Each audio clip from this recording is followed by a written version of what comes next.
bright future. Every student matters. Then coming to discuss about that, Jainism. This is the symbol of Jainism. The name Jain originated from the title Jina. This is the title Jina that implies the preacher of knowledge, who can impart the knowledge. And here Vardhaman Mahavir is considered to be the founder of Jainism. This Jainism is founded by Lord Mahavira.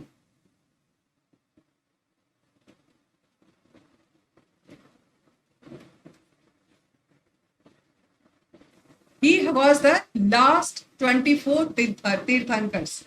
Besides Mahavira, there were 23 Tirthankars were there. He was the 24th, Mahavira was the 24th, and he was considered as the last one. He lived in 6th century BC.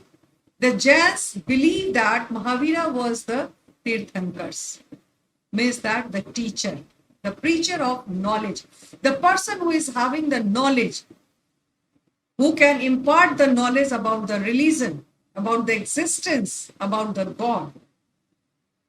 So that way, this word Tirthankar has been used in the Jainism.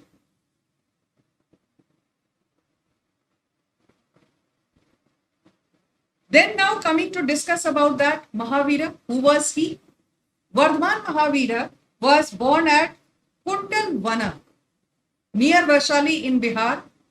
Both this Mahavir and Lord Buddha, Lord Mahavira and Lord Buddha.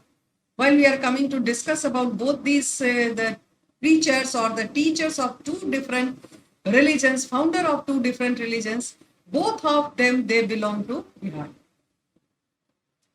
So Vardhaman Mahavir was born in Kundalvana near Vaishali in Bihar in 540 BC, and his father Siddharth was the head of his Kshatriya tribe known as Jantrika, and his mother, from his mother's side, he was from the,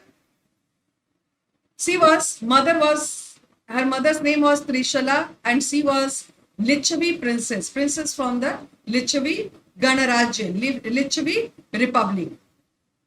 Mahavira was married to Yashoda and had a daughter, and her daughter's name was Priyadarsina. Mother name was Trishala, father was Siddharth, and mother was from the Lichavi. She was the princess of Lichavi, and father was the head of the Kshatriya tribe, Jantrika. So this is the beginning life of this Mahavira. Then what happened to him? This is Lord Mahavira. This is the symbol of Jainism.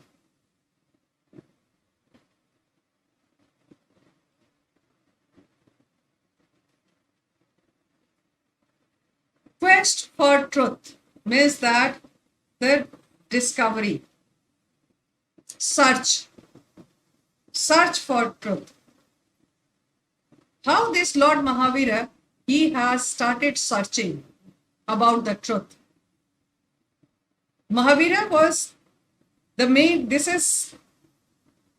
he lived luxuriously till the age of 30. Then what happened? One day he left his family and went to the forest.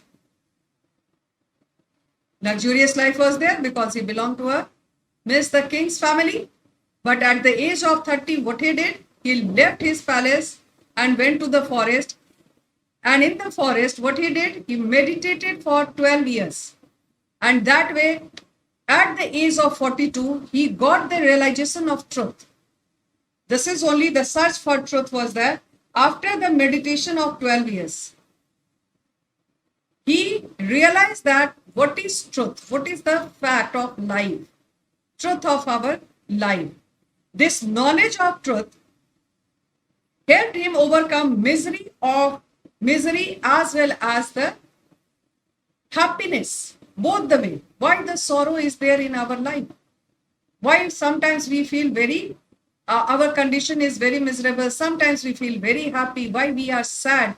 So all such the answers were discovered by Lord Mahavira after doing the meditation for 12 years. Then his preaching spread, and many people followed his principles of living. Now, after getting this, the searching for the truth, the facts he found, then he started giving this message to the common people, and many of the people now they have started following his principles of living. He was considered Jina, that is the great conqueror, and his followers were known as Jains. This is the meaning of Jina, means the great conqueror. Conqueror means that the winner of something. In the means the context of the kings and the ruler, if they try to conquer the neighboring territory, if they are conquering, then they are known as the victorious, the victory. So this way, after the meditation, Lord Mahavira, he conquered about the truth of life, truth of this, the sorrow, then happiness, misery, everything. And so he was considered as a Jina, and the people who they became the followers of Lord Mahavira and his preaching of the preaching method, or his the direction and the guidance of the how to lead the life, they have been started calling as, or this group of people were known as Jains. His preaching was known as Jainism. The preaching, whatever the means the philosophy is given, the teaching, the points is given by Lord Mahavira is known as Jainism. What are the main teachings of Jainism? So this is also very interesting thing. What are the main teachings? Already we have so many books in the Hinduism. This we have Vedas, we have Purans, we have Dharma Shastras, Dharma Sutras, Manu Smriti, many more, Upanishad. Then many more things are there in Hinduism. Then what are his methods? What are his teachings? How it is different from this the Vedas or Upanishads? This is the first of all, the main teachings of Jainism were not to slaughter, not to kill animals, not to lie, not to claim property. This they are telling that not to go for the property. Mortification of the body, modesty, fasting, discipline, meditation and service were preached to its followers. Killing of all sorts of being were strictly prohibited. So these were the philosophy and the theory of Jainism, which has been taught by or preached by Lord Mahavira. Then what he says about that? What are his other methods? To stress on that, this is about the yajna. What he says that yajnas, it is written in the English as yajnas, but actually Y and J, it becomes the gya. So this is about that. The yajna, that is ceremonies, were considered useless. Not as per the Hindu religion, but as per the Jainism. They considered these ceremonies as useless, rather mere waste of time and wealth. As we have already discussed in the context of Upanishad, the rituals, ceremonies and the sacrifices were very costly, which gave the rise and the foundation of the two new religions in our country in the contemporary 6th century BC was the Jainism and Buddhism. So what it says about that, mortification of the body, modesty, fasting, and all these are being considered as the main teachings of Jainism, and people who they are calling themselves as the Jain, followers of the Jainism, they must have to follow these instructions, these teachings of Lord Mahavira. Then it comes right belief, right knowledge, and right conduct. Were the three Ratnas. Three Ratnas. Ratna, it's a Hindi or Sanskrit word. By these methods, one could attain moksha or salvation. Means that the freedom from the cycle of birth and rebirth. By these methods, one could attain moksha or salvation. Mahavira preached that attainment of salvation is the objective of life. What is the objective of our life? To get salvation, to get moksha, to attain moksha. Means freedom from the cycle of birth and rebirth. Salvation puts end to the cycle of birth and rebirth. So this is after getting the salvation can get the freedom from the birth and rebirth.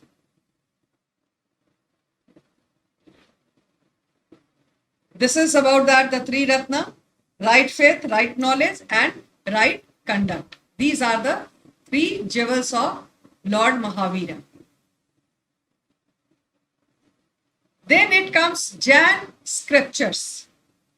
Mahavira preached his principles of life through a language called Prakrit. Prakrit was actually the common language spoken by the people during the 6th century BC. It was a language spoken by the ordinary people. His teachings were written as 14 pargas. These are the name actually used while their messages were being text. The 14 areas. Towards the end of the 4th century BC, this is the Stula Bhadra, a Jain priest. It's the name of a Jain priest. Stula Bhadra, a Jain priest, held a great council at Patliputra. Already in the previous chapter, it has been mentioned that it was the capital city of Magad. What is this? The capital city of Magad.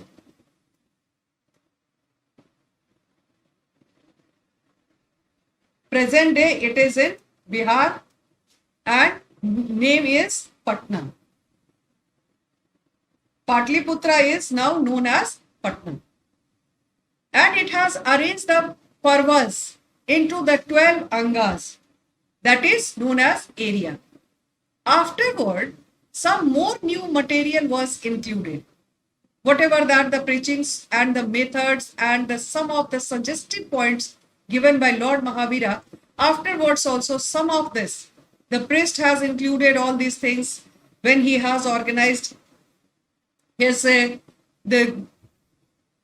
great council, when he has organized a council, where he has to give the message about the Lord Mahavira, about his ideas, about his view, the life of the human, then he has added some more things in that. Afterwards, some more new material was included, which were known as Upanga, 12 angas, and after sometimes new material were added and they were known as Upanga, the minor areas.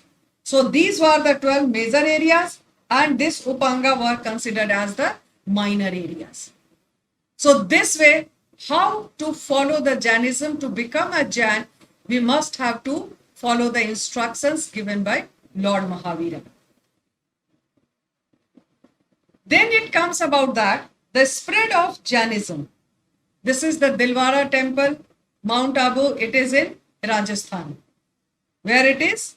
It is in Mount Abu. And where this Mount Abu? It is in Rajasthan.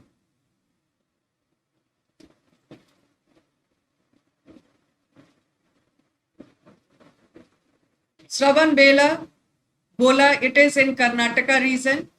This is the statue, and the great ceremonies were organized yearly by the followers of Jainism, even today also. Spread of Jainism. How this Jainism spread throughout the country as well as the neighboring countries in Asia. The preachers of Jainism spread the teachings of Mahavira through oral tradition.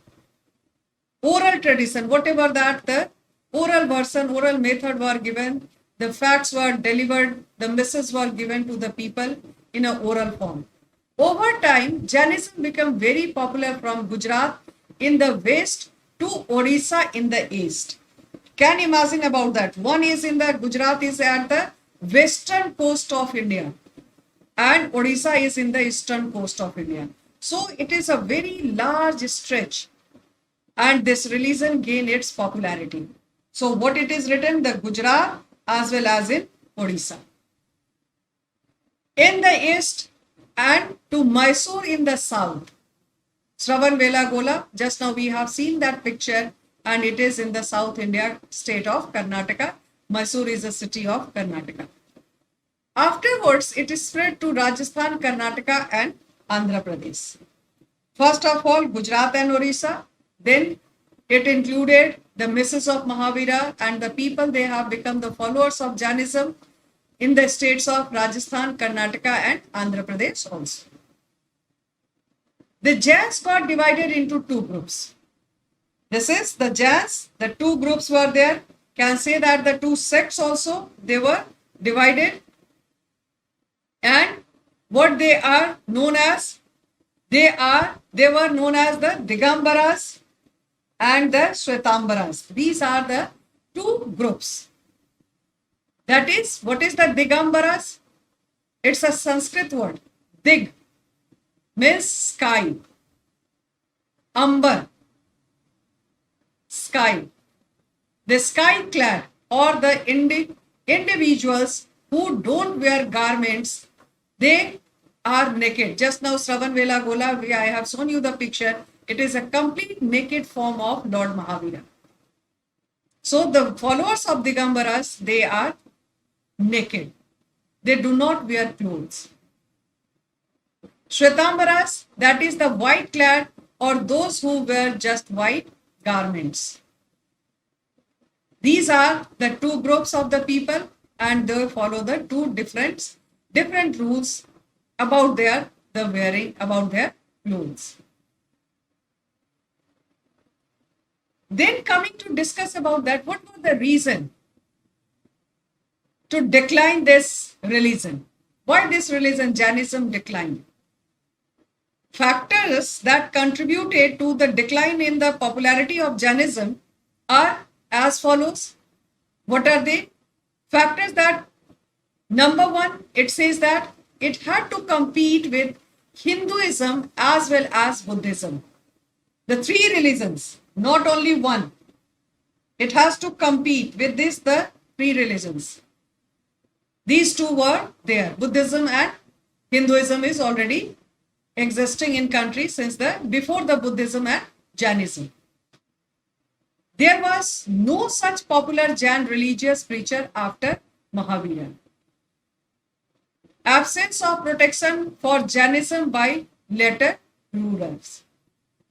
This is the rulers, they are not giving their full support and cooperation about the flourishing of this religion. So that absence of the protection about this religion from the ruler side, from the king side, also one of the important causes for the decline of Jainism. Revival of Hinduism was the other reason, which also led to the decline in the popularity of Jainism. This is the revival. Hinduism has revived. That is also one of the major reason behind it about the declining of the Jainism.